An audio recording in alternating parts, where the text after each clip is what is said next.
આજે આપણે દહીં શિમલા મરચાંનું શાક બનાવીને તૈયાર કરીશું.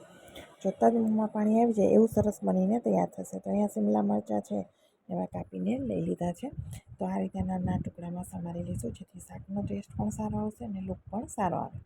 હવે અહીંયા 1 ચમચી તેલમાં જ શાક બનીને તૈયાર થઈ જાય છે. તેલ ગરમ થાય એટલે રાઈ, જીરું, હિંગ આપણે નાખી અને મરચાંને નાખી દઈશું. રાઈ જીરાનો વઘાર કરવાથી શાકની સુગંધ એકદમ સરસ આવે છે.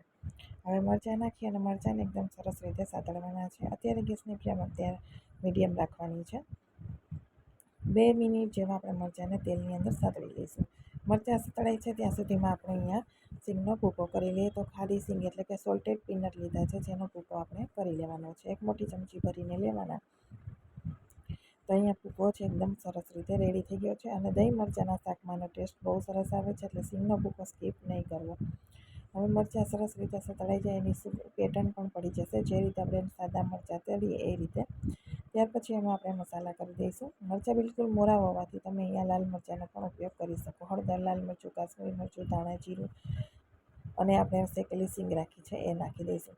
હવે તમારે દહીં નથી નાખવું તો તમે ખાલી સિંગવાળા મરચાં પણ ખાઈ શકાય. સૂકા મરચાં દાળ ભાત શાકે સરસ, દાળ ભાત હોય તો એની સાથે આ શાક સરસ લાગે છે. સૂકા મરચાંનું એમ જ સૂકું શાક.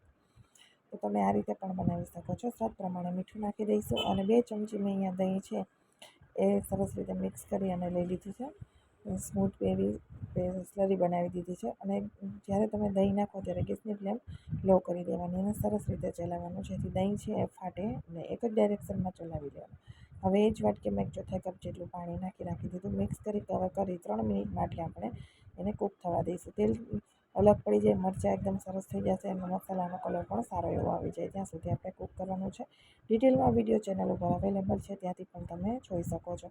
તો એકદમ સુપર ટેસ્ટી એવો આપણું શિમલા મરચાંનું શાક તૈયાર છે. તમે આ રીતે મરચાંનું શાક કરશો તો જ્યારે પણ કેપ્સિકમ જોશો ને તમે ઘરે લઈ આવશો, એટલું સરસ આ શાક બનીને તૈયાર થાય છે. તમને મારી રેસીપી પસંદ આવી હોય તો મારી ચેનલને સબસ્ક્રાઈબ જરૂરથી કરજો, વધુમાં વધુ લોકો સાથે શેર કરજો અને વિડીયોને લાઈક, કોમેન્ટ આપજો કે તમને આ મરચાંનું શાક કેવું લાગ્યું છે. તો જ્યારે પણ ઘરમાં કંઈ શાક નથી, શિમલા મરચું પડ્યું છે, તો આ રીતે શાક બનાવો, બહુ જ સરસ એવું બનીને તૈયાર થઈ જાય છે. તો તૈયાર થઈ ગયું છે આપણે એકદમ ચટાકેદાર, મોઢામાં પાણી લાવી દે એવું શિમલા મરચાંનું શાક.